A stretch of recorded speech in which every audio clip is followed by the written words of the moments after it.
नमस्कार, आपण पाहत आहात प्रखर न्यूज। नाशिक जिल्ह्यातील देवळा येथे शेतकऱ्यांनी डिझेल पुरवठ्याच्या समस्येविरोधात अनोळखं आंदोलन करत प्रशासनाचं लक्ष वेधलंय। पेरणीपूर्वी मशागतीची कामे वेगानं सुरू असताना अनेक पेट्रोल पंपांवर ड्रम आणि कॅनमध्ये डिझेल मिळत नसल्यानं शेतकऱ्यांसमोर मोठी अडचण निर्माण झाली आहे। याच निषेधार्थ शेतकऱ्यांनी देवळा तहसील कार्यालयासमोर रिकामे ड्रम वाजवत आंदोलन केलंय। शेतकऱ्यांचं म्हणणं आहे की केंद्र सरकारच्या नव्या आदेशानंतर ट्रॅक्टर आणि इतर कृषी यंत्रांसाठी आवश्यक असलेल्या डिझेल पुरवठा विस्कळीत झाला आहे। परिणामी मशागतीची कामे आता खोळंबली असून पेरणीवरही त्याचा परिणाम होण्याची शक्यता व्यक्त केली जाते। आंदोलनानंतर शेतकरी प्रतिनिधींनी नायब तहसीलदार कैलास निकम आणि पुरवठा अधिकारी शारदा गावंडे यांना निवेदन सादर केले असून यावर तोडगा काढण्याची मागणी शेतकऱ्यांनी केली आहे।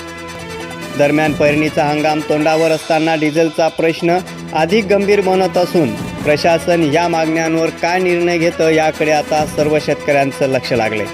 प्रखर न्यूजसाठी भैयासाहेब माळी सटाणा।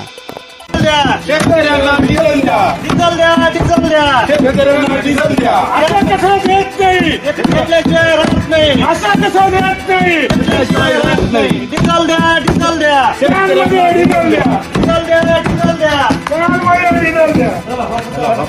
कॅनमध्ये डिझेल मिळालंच पाहिजे, कॅनमध्ये डिझेल मिळालंच पाहिजे। कॅनमध्ये डिझेल